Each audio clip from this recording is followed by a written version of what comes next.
아멘. 오늘 로마서 13장 11절부터 14절 말씀은 기독교 역사상에서 아주 중요한 메시지가 되고 있습니다. 우리가 잘 아는 성어신, 성어신은 바울에 이어서 기독교의 신학과 기독교의 믿는 바를 잘 정리해 놓은 분입니다. 그 어거스틴이 영적으로 방황하고 있을 때 이 말씀이 그에게 그 자신의 삶을 돌이켜놓는 귀한 메시지가 되었습니다. 하나님의 말씀이 66권입니다. 전부 수많은 말씀이 있지만 사람들마다 새겨지는 말씀은 다릅니다. 내가 그때 어느 때 어떤 말씀을 듣는가. 그러나 어거스틴은 그가 영적으로 참으로 방황할 때 이 말씀을 듣고 그의 삶이 돌아왔습니다. 뭔가 자신이 추구하는 삶이 있고, 우리 어거스틴이 방탕했다고 하는데 방탕이라는 말보다는 방황했다. 사람마다 누구는 영적인 여로에 있어서 방황합니다. 한 번 혹은 몇 번에 걸칠지 모르겠지만 누구나 한 번은 그 깊은 방황이 있어야 자신의 삶이 어디로 가야 할 것인가 하는 것을 바로 돌이킬 수가 있습니다. 내가 방황하는 것도 모르면 정말 내가 어디로 돌아갈지도 몰라요. 나온 곳을 알아야, 내가 떠나는 것을 알아야 돌아올 것이 있다고 하는 것입니다. 여러분은 지금이 어느 때인지 압니다. 바울은 때를 표현한 가운데 보통 통상적인 때를 얘기하지 않냐고, 여기 말하는 때라고 하는 것은 우리가 말하는 카이로스를 얘기합니다. 헬라어의 단어 가운데 시간을 가리키는 말이 여러 가지가 있습니다. 호라, 혹은 헤메라, 혹은 카이로스, 혹은 크로노스, 이런 여러 가지 있는데 우리가 제일 많이 알려진 단어가 크로노스라는 단어하고 카이로스라는 단어입니다. 크로노스라는 단어는 저는 그 말을 쉽게 이렇게 얘기합니다. 수평적인 시간. 우리가 시간이 물 흐른다라고 얘기할 때 그걸 우리가 크로노스라는 단어를 씁니다. 그런데 바울은 여기서 크로노스라는 말을 쓰지 않았어요. 카이로스. 카이로스라는 말은 수직적인 시간이라고 저는 표현합니다. 왜 수평적인 시간과 수직적인 시간을 얘기하느냐? 수평적인 시간은 우리가 태어났으니까 한 일생을 살아간다고 할 때 이거는 크로니컬, 하나의 연대기, 일대기를 얘기할 수 있습니다. 그러나 카이로스라는 단어는 그렇게 오지 않습니다. 카이로스라는 단어는 어떤 순간, 어떤 모멘트, 하나님이 개입하는 시간, 저는 수직적이라는 얘기를 합니다. 아픈 분들이 병원에 가면 CT 스캔을 한다, MRI를 한다라고 얘기합니다. 그냥 평상시에 눈에 보이지 않습니다. 그러나 그 CAT스캔이나 MRI라고 하는 것은 사람의 그런 신체 구조를 아주 수직적으로 짧게 잘라서 그거를 영상으로 이미지로 보냅니다. 그러면 그 영상에 나타나서 여기가 문제가 있구나라는 것을 발견하게 되죠. 어떤 의미에서 보면 카이로스라는 시간은 하나님의 우리의 삶을 쪼개는 거예요. 내가 평상시 살아가면서 이해하지 못했던 부분들이 하나님이 들어와서 쪼개시는 거예요. 쪼개지니까 내가 드러나는 거거든요.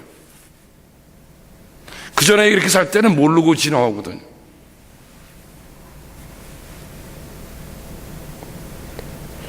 정말 우리가 살면서 하나님이 내 삶에 개입해서 내 삶에 들어오셔서 이게 정말 나구나. 행여는 내가 여태까지 이렇게 살아왔다면 이건 아니구나 라는 그 시간이 있다면 바로 그 시간이 카이로스입니다. 근데 바울은 여기에 지금이 어느 때인지 압니다라고 얘기합니다.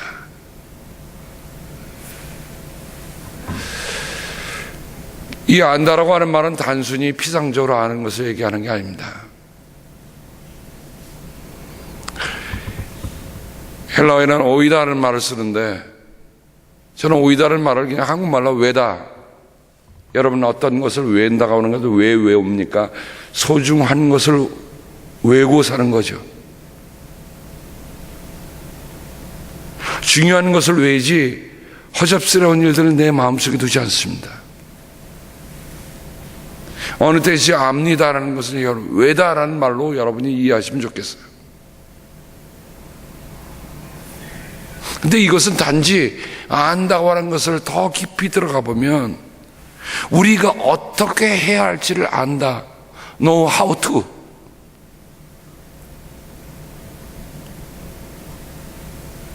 어떤 문제가 생겼습니다. 내가 어떤 일이 났습니다. 그걸 모르고 지나가는 거하고 알고 지나가는 거 달라요. 그 여기 안다고 하는 것은 내가 어떻게 해야 할지를 안다 할 때 쓰는 말이 이 오이다입니다. 또 이걸 기억하는 거죠. 사람에게 기억한다고 하는 것이 두 가지 기억이 있습니다. 하나는 중요한 것을 외우는 기억이 있고요, 하나는 나의 상처를 기억하고 있는 기억이 있어요. 우리가 살아가면서 왜 상처가 없겠습니까? 왜 아픈 게 없겠어요? 왜 쓰라림이 없겠어요? 그러나 거기에 묶여 있지 아니하고 여기에 말하는 remember, 여기에 말하는 오이다라고 하는 말은 그 쓰라린 상처를 기억하는 것을 끝난다는 게 아니에요. 무엇이 중요한가 하는 걸 안다는 거죠.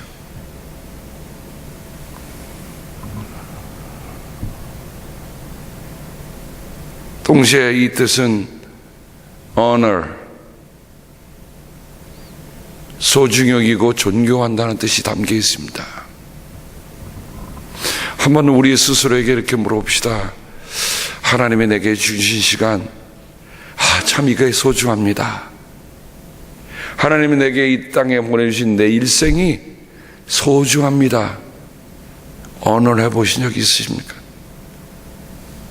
언젠가 여러분에게 말씀드렸죠. 제가 한번 통풍이 왔고 다리 아프니까 걷지 못하게 되더라고요. 그때 느낀 게 있었어요. 그때 제가 스스로 제 발에게 고백한 게 있습니다. 뭐냐면, 내 발아, 너 참 수고 많았구나. 되게 미안하고요, 제 몸인데도 말인데 뭐 되게 미안하더라고요. 왜냐면 제가 걸을 때는 내 스스로 걷는 줄 알아서 그냥 자동적으로 주어진 줄 알고 그렇게 살았어. 근데 막상 걷지 못하게 되고 아프니까요, 그 발에 대한 불평과 원망이 생긴 게 아니라, 내가 그렇게 했구나, 내가 조금 더 돌볼 걸, 내가 그냥 생각 없이 살아온 것들이 미안하더라고요. 그래서 제가 제 발을 붙잡고, 발아 미안하다 그랬습니다. 그리고 발아 고맙다 그랬습니다. 그러면서 지금도 보니까요, 그렇게 고마울 수가 없어. 그 전에는 내 발인데도 불구하고 내 발에 대한 중요함 별로 생각하지 못하고 살았어. 근데 그 다음부터는 어떻게 느껴지냐, 제가 제 발을 붙잡고 고맙다 여겨지니까 지금도 발을 씻을 때는요, 그냥 대충 씻지 않아. 한번 이렇게 섬세하게. 저는 세족식을 할 때 여러분에게 이런 얘기를 합니다. 세족식 할 때 그냥 대충 세족식 하지 마세요. 정말 소중히 여기면 어떻게 하겠습니까? 내 발뿐이겠습니까? 하나님이 내게 주신 시간,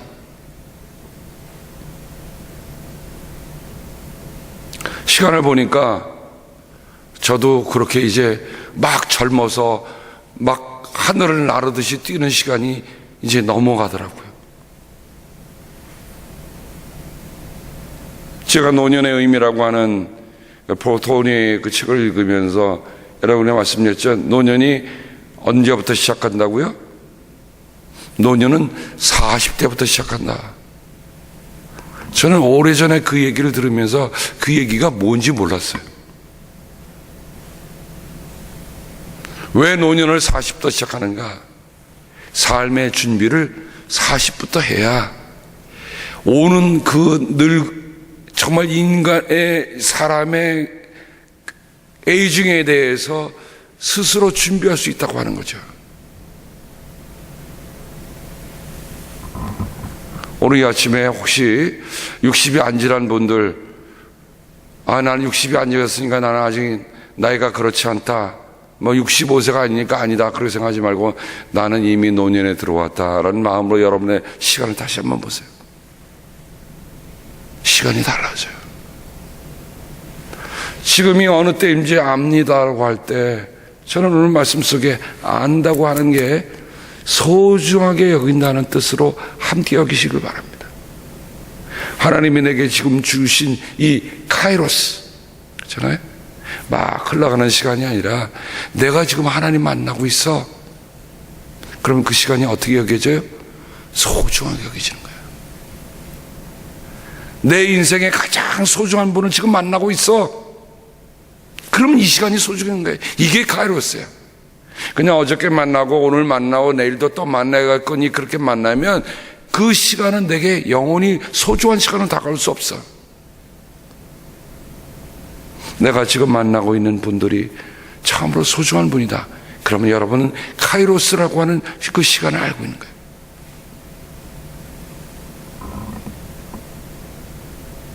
어제 저녁이 되면 그래도 저는 신문을 끊은 지 오래돼 갖고 그냥 인터넷 신문으로 봅니다. 감사한 거는 중요한 것만 고를 수 있잖아요. 옛날에 신문 하나부터 끝까지 다 읽으니까 시간이 얼마나 걸려요.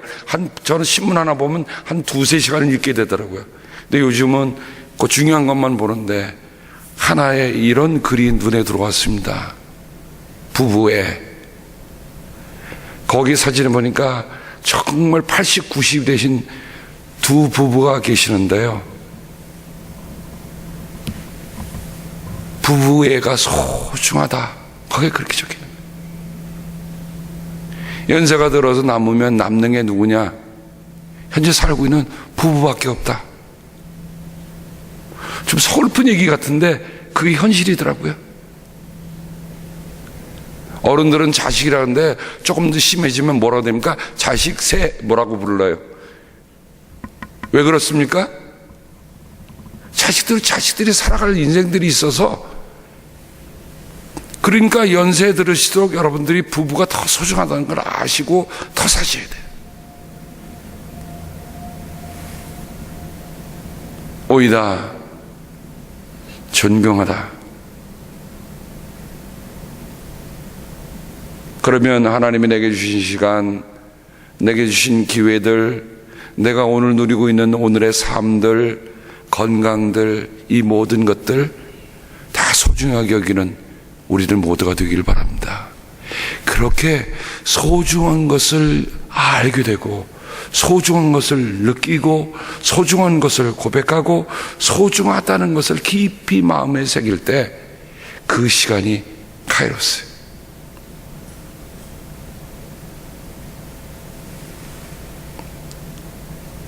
새벽에 여러분들이 아침에 일어나서 하나님의 집에 달려옵니다.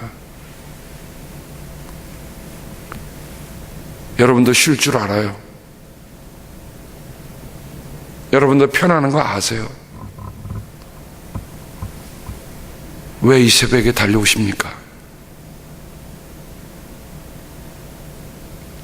인생의 3분의 1, 만약 우리가 120세를 살 수 있다고 하면 성경의 말처럼 120세를 산다 그러면 인생의 3분의 1 어느 데 시간을 보냅니까? 자는 데 보내는 겁니다. 바울은 오늘 얘기합니다. 이제는 잘 때가 깰 때가 됐다 말이에요. 깰 때가 이미 지났다.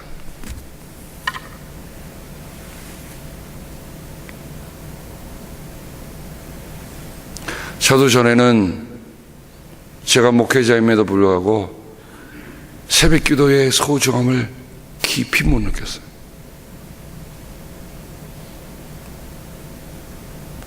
근데 철이 드나 봅니다.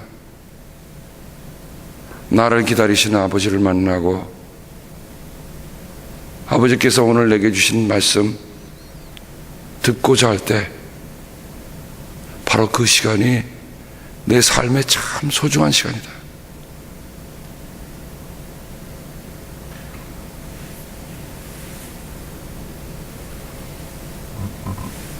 일어나 깰 때가 됐다라고 하고 있습니다. 이 깬다고 하는 말은 단지 잠에서 깨는 것만을 얘기하는 게 아닙니다. 여기의 뜻에는 다시 살린다는 뜻이 있어요. 다시 살린다. 그러니까 우리가 이 새벽에 나와서 잠을 깨고 하나님 앞에 나오는 것은 하나님께서 나를 다시 살린다고 하는 부활의 그 기쁨, 부활의 산체험들을 우리가 이식하는 거예요.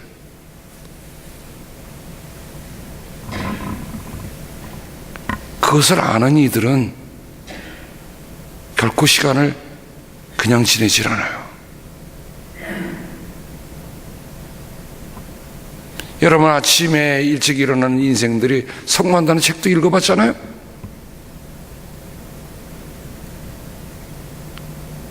새벽을 깨우는 인생들이 대다수 성공한 사람들의 얘기를 들어보면 다 새벽에 일어나서 나선 사람들입니다.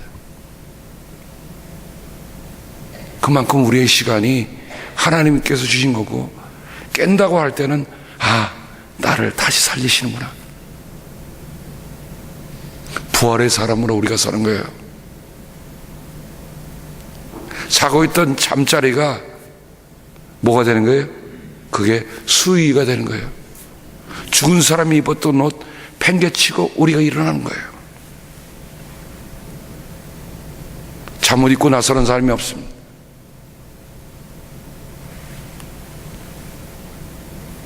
정말 우리가 다시 하시는, 동시에 이 뜻은 낫게 한다는 뜻이 있어요. 낫게 한다. 우리가 병들었을 때 우리가 나았듯이 이 깨라고 하는 말은, 깨어나라고 하는 말은 주님께서 우리를 낫게 하시고 우리를 다시 살리신다고 하는 뜻이 이 안에 담겨 있다는 것을 말씀을 대해보면, 어거스틴이 내가 지금 살아왔던 그 삶이 아니구나, 내가 살아야 할 삶이 다시 있구나, 그 카이로스를 통해서 어거스틴이 우리가 지금 부르는 세인트, 성 어거스틴이라는, 어거스틴이 부를 때는 그냥 어거스틴 안 부르잖아요. 세인트라는 말을 앞에 붙여요.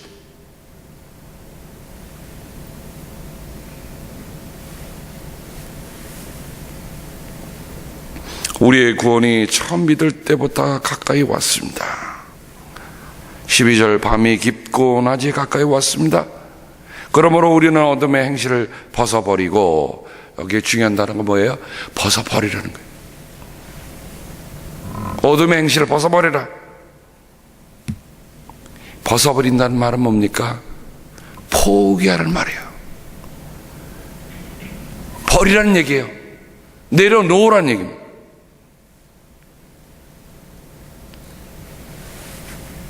미국에 오니까 학생들이 1년에 한 번 파자마 데이라는 게 있더라고요. 처음에 가는데 그게 저는 그렇게 적응이 안 돼요. 아니, 왜 애들을 파자마를 입고 오라고 그럴까? 그 1년에 한 번은 익스큐즈를 시킬 수 있지만 364일은 파자마 벗어버리고 와야죠. 우리가 내려놓을 게 뭘까? 우리는 이제 성탄과 더불어 올 한 해를 마감하고 새로운 해를 맞습니다. 우리가 벗어던져야 할 게 뭘까? 내려놓아야 할 게 뭘까? 포기할 게 뭘까?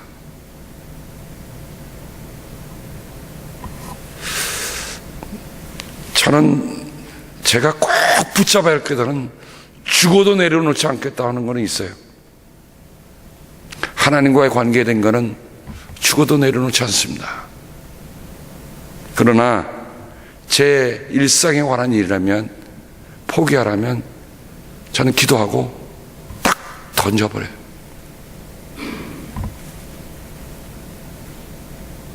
그 던져버리지 않고 내려놓지 않고는 그 다음 일을 갈 수 없기 때문에 그래요.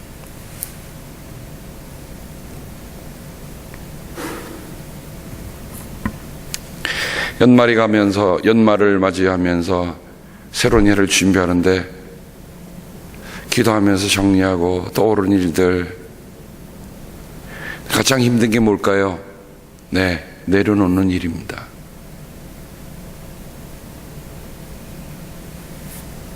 왜 어떤 일들이 안타깝지 않고 어떤 일을 붙잡고 싶지 않겠어요?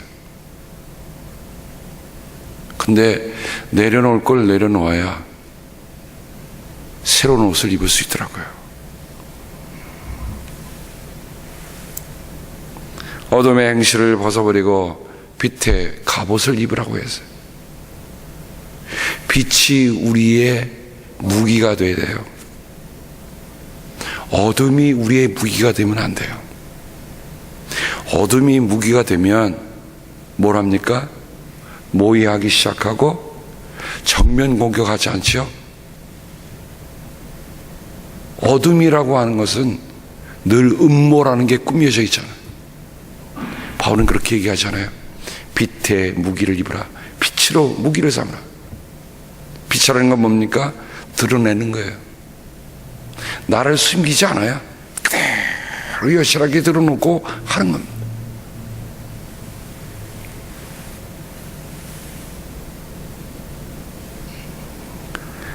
낮에 행동하듯이 단정해야 합시다. 어떻게 보면 그 다음에 있는 말들은 호사한 연애, 술 취함, 음행, 방탕, 싸움, 시기, 이런 것들은 우리 읽고 넘어갑시다. 이제 이런 것들을 더 이상 얘기할 때가 지난 것 같아요. 그죠? 이 새벽에 나온 분들은 이런 얘기를 이제 지나가십시다. 그러나 마지막에 있는 말씀으로 넘어가면 14절, 주 예수 그리스도 옷을 입으십시오. 정욕을 채우려고 육신의 꾀를 꾀하지 마십시오. 자, 주 예수 그리스도로 옷을 입으라는 말에 오늘 말씀의 결론을 내립니다. 갈라디아서 3장 27절에 바울은 그리스도로 옷을 입은 것을 이렇게 표현합니다. 여러분 모두 세례를 받아 그리스도와 하나가 되고 그리스도를 옷으로 입은 사람들이기 때문입니다. 자, 예수로 옷을 입었다고 하는 특별한 다른 옷을 입었다는 게 아닙니다. 세례받은 분들은 이미 예수 그리스도로 옷을 입은 겁니다. 다른 옷을 찾을 생각 이전에 제일 먼저 시작은 예수 그리스도로 옷을 입은 겁니다. 올해 세례를 받은 분이 계십니다. 70을 바라보는 연세에 세례를 받게 되셨습니다. 제가 그분에게 어저께 생각해보니까 그분이 저한테 메시지를 보내오셨는데 제가 성탄 인사를 보내면서 세례 받으신 후 첫 성탄이군요. 신앙 우리 자녀들이 되려면 첫 성만찬을 받을 때, 그렇죠? 이런 것들을 다 기념해 줍니다. 첫 돌. 근데 그분에게는 올해 세례받기 때문에 올해가 첫 성탄이잖아요. 우리가 그리스도와 하나가 된 세례를 늘 마음속에 기억하십시다. 우리가 예수 그리스도로 말미암아 옷을 입은 첫 옷을 입은 시간이 세례받은 시간입니다. 어릴 적에 새 옷을 사주시면 그 옷이 왜 이렇게 좋은지,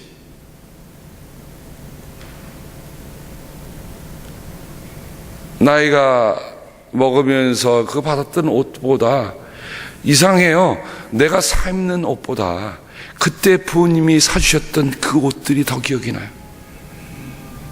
그죠? 예수 그리스도로 말미암아 하나님이 내게 선물로 주셨던 그 옷, 그건 평생 잊혀지지 않는 거예요.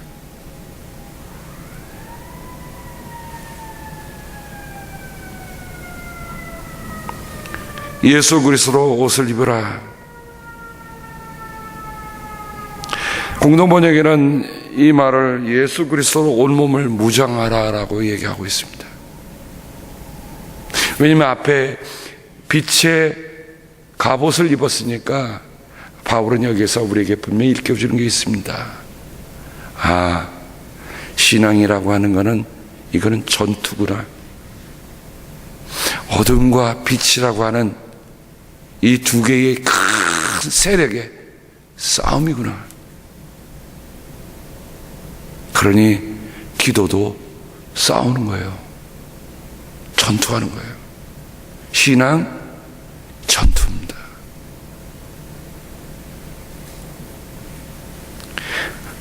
한국에 기독교 대학 하나가 있는데 그 기독교 대학에 이런 배너 하나 붙인 걸 제가 사진으로 보여주셔서 봤습니다. 코피 터져도 우리는 간다. 한국의 유명한 대학입니다. 거기에 있는 기독 학생들이 새벽 기도를 하는 거예요. 여러분, 대학생들이 새벽 기도 한다는 건 쉬운 일입니까? 가서 놀아야지, 뭐 해야지 하는데, 야, 코피 터져도 우리는 간다. 아마 그 가운데는 정말 공부하다가 코피 터진 학생들이 많은 것 같아. 제가 그 글을 보면서 한국에 그래도 그런 대학이 있다는 게, 그런 학생이 있다는 게 얼마나 소중한지. 대학 살면서 생활하면서 얼마나 많은 유혹들이 있습니까? 근데 그들 가운데서 새벽에 일어나 기도하는 이들이 있다는 거예요. 주 예수 그리스도로 무장하는 우리들, 주 예수 그리스도 옷을 입은 우리들, 여러분이야말로 주님의 나라를 위한 정의 군사들입니다. 정의 군사들.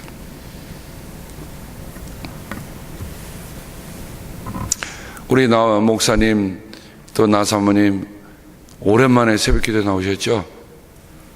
나 사모님께서 지난번에 한국 여행 가셨다가 골절상을 입으셔갖고 미국으로 급히 오셔서 수술을 받으시고 이제 오늘 워커 그러시고 새벽에 나오셨습니다. 고맙습니다, 목사님, 사모님. 하나님께서 응원문을 보내셨어요. 새벽 기도가 갈수록 이렇게 무장하는 이들이 늘어나길 바랍니다. 여러분, 유심히 보세요. 우리가 기도할 때 혼자 기도하는 게 아니라 하나님이 어떤 군사를 보내시면 응원군이 오셨구나. 우리가 혼자 기도하는 게 아니라 함께 기도하는구나. 오늘 말씀은 한 영혼을 돌이킨 말씀일 뿐 아니라 우리도 돌이키고 하나님의 역사를 위해서 우리를 쓰시고자 하는 중요한 메시지인 것을 깨달아. 이제 내일은 성탄 전야 예배, 모레입니까? 성탄 전야 예배가 우리가 있죠? 성탄일 예배가 있는데 우리 모두가 먼저 깨어있음으로 이를 감당하는 우리들 모두가 되기를 주님의 이름으로 축복합니다. 기도합니다.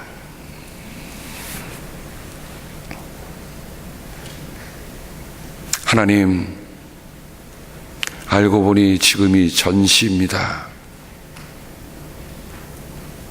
꼭 북한의 김정은이가